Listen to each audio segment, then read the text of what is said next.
made headlines on all the daily newspapers over the next day or two, and it was picked up by the international media, and the BBC carried it on their world service as the second news item on Thursday the following day, picking up the post-cabinet press conference and an actual statement by the Prime Minister of Trinidad and Tobago. It is reported in the newspapers this morning that not only the BBC picked it was picked up by CNN, and it was picked up by news media all around the world. Trinidad and Tobago once again has made international news in a light that has been uncomplimentary. The immediate consequence of it, ladies and gentlemen, has been that two countries have placed travel advisories to Trinidad and Tobago, Australia, and I think the second country is Canada. Both of them have done so while Trinidad and Tobago seeks to sort out what they consider to be Trinidad and Tobago's business. When I heard the report, ladies and gentlemen, I was very much taken aback. Having been a Prime Minister myself and one who served this country in that capacity for 12.25 years, I was very surprised that the Prime Minister would have made a story like that public. These things happen from day to day, almost every day. Rarely you get some kind of report. I've had many of those reports in my own time. And the only occasion on which we made that public in that sense specifically was when an incident took place, and that need not detain us now. So I was taken aback. And I asked myself, was the Prime Minister speaking the truth? Now, it was necessary to ask that question in the context of the historical antecedents of this government since it came into office a year and a half ago. And yesterday, the very distinguished leader of the opposition, following a briefing he had with the Commissioner of Police, reported to the national community that the story that he was able to get from the Commissioner of Police was different from what the Prime Minister was saying. And at any rate, what he was told suggests to him that a small matter was being blown way out of proportion. That did not surprise me, ladies and gentlemen. In considering, therefore, the statement of the Prime Minister, I had to consider the following. And I will ask you if you remember some of these things. Do you remember Rishmi, my dear friends? Do you remember? It was no less than 4 ministers who claimed that she had the qualifications that she did not have. Do you remember that the government, when they came into office, indicated that the country was bankrupt, that the Treasury had no money, when in fact we had $3 million in the Heritage and Stabilization Fund alone, and significant other quantities of money elsewhere, not to mention our foreign exchange reserves standing at about $11 billion. Do you remember the promise that the government made to pay $3,000 pensions to persons 60 years and over? And when cornered, they retracted the statement and gave the impression that an error was made. Do you remember that? I remember all of that. Do you remember, ladies and gentlemen, it was Minister Volney who said that in relation to the SIA files, that 2 Israelis had come and taken the files. Do you remember that? To this day, we have not been able to find either Israelis or files. Do you remember it was Minister Gypsy who said that $80 million would be required to repair the National Academy for the Performing Arts? Not 1 cent has been spent on repairs to the building, but they are using it as though it is going out of style, my dear friends. You could hardly keep them out of the National Academy at this time. Not 1 cent was spent on repairs. The fact of the matter is that the building required no repairs, and they just proceeded to use it. Do you remember, ladies and gentlemen, that a piano went missing from the Diplomatic Center? You remember that? That's what they said. Of course, they implied at the time that I had taken the piano. I don't see how I could have taken a Borsendorfer on my back and taken it to where I live. Where we live could hardly accommodate a piano a quarter the size of that. But they said that. They said it was missing, and of course it was found the next day. Do you remember the Minister of Sport saying that Nicki Minaj did not use obscene language at the concert that was held here? Because he could vouch for that because he was present. And of course the video subsequently showed something entirely different. Do you remember Mr. Jack Warner, He said he saw the SIA report showing whom he kissed and whom he didn't kiss. And days later he said he never saw the report. Do you remember that, ladies and gentlemen? Do you remember that they said that Fazil Mohammed was fired as part of a restructuring exercise? Of course, no restructuring has taken place. Do you remember the story that Anil Roberts gave when he crashed the SUV? And do you remember that they said that there was an imminent national security crisis involving gangs from other countries, which led them to call the state of emergency? And do you remember how many different persons gave different reasons for calling the state of emergency until finally they settled on it was called to treat with crime? Do you remember all of that?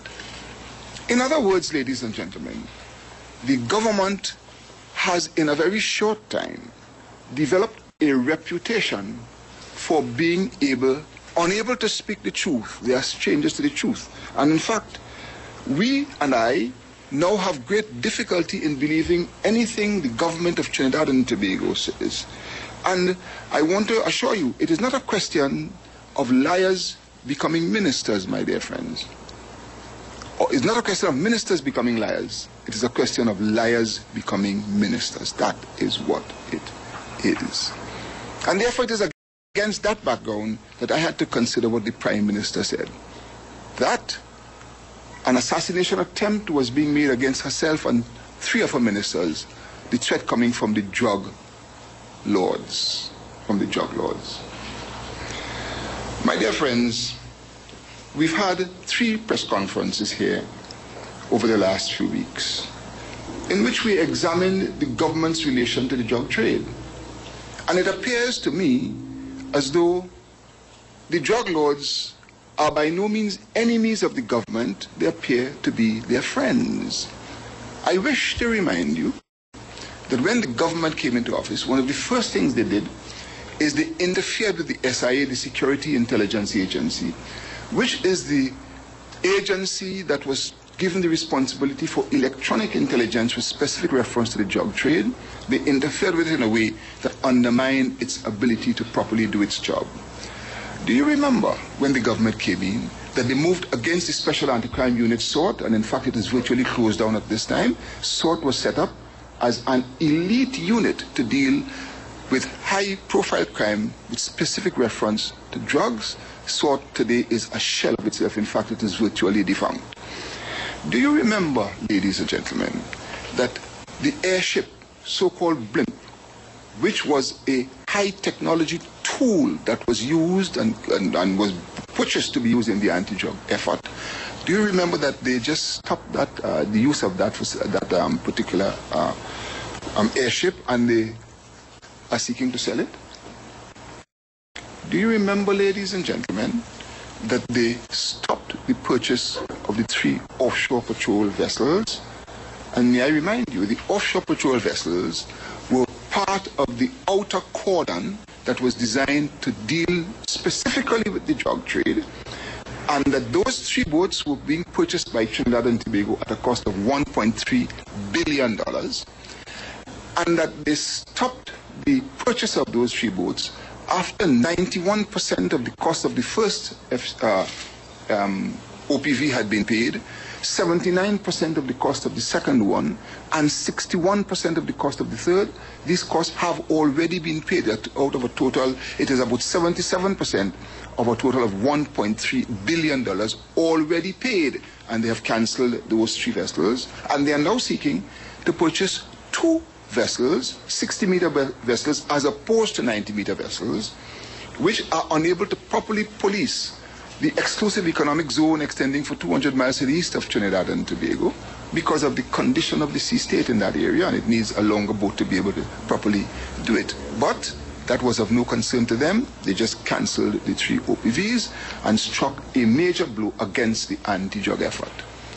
Do you remember, ladies and gentlemen, that the operators of the radar system, the 360-degree radar system that was set up to give 360-degree coverage of the coastline of Trinidad and Tobago, that those operators were sent to Israel, from where the where the system was purchased, to learn the operation of that system. And when this government came in, they have sent every one of them home, and the system today is being operated by persons who were not trained to do so, and therefore with results that are very questionable. And do you remember the FIU, the Financial Intelligence Unit, designed to deal with money laundering, and a continuing attempt by the government to ensure that somebody favorable to them heads the unit for reasons that remain obscure to the uninitiated observer. All of these considerations one had to take into account. All of these considerations. And because they have done all of this, it appears to me, ladies and gentlemen, that the drug lords of whom they complain are by no means their enemies, but the drug lords appear to be their friends. I want to remind you that in the general elections of 2010, the PNM was able to raise $23 million in campaign contributions, and the People's Partnership, by one of their own, has indicated that they have raised $400 million. Those are the facts. And therefore, when I heard that the drug lords were after the Prime Minister and 3 or 4 ministers, I had to laugh, because the drug lords are by no means their enemies. It appears to me that the drug lords are their friends. And there was something else that I couldn't comprehend. I couldn't understand why would anybody would want to kill Mr. Chanjay Sharma. I couldn't understand that. As ministers go, he's the least of the apostles and a very ineffective minister.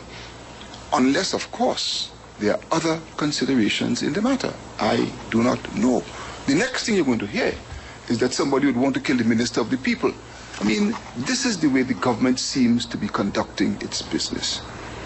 Ladies and gentlemen, it is now clear that no credibility whatsoever has to be placed on the Prime Minister's statement. And to the extent that there is any basis for anybody at all indicating that there is some threat to somebody, then it is a matter for the security services, and it is a matter that the security services have to investigate and in due course bring to justice anybody found culpable. I draw your attention to the fact that of those arrested, all have been arrested under the emergency powers legislation, not under any other item of legislation. I draw your attention to that fact, that they used emergency powers to detain folks. And if it is that there were transgressions or potential transgressions under another law, that the proper thing to have done would have been to charge somebody in the context of the allegation that has been made by the Prime Minister. Ladies and gentlemen, too many inconsistencies, too many. And then it is very curious that the Minister of National Security, the person charged with the security of Trinidad and Tobago, has had nothing to say as of now. Absolutely nothing to say. It is as if he is saying that you all not join me into this one. You joined me into others before, you're not joining me into this one. Very curious indeed. My dear friends, in this country, the way politics is conducted by the government, not only must you be able to see, but you have to be able to perceive. It is not just what is said, it is what is not said, and the twists that are given to what is said. The question therefore arises as to why was this position taken. And it is curious that this statement came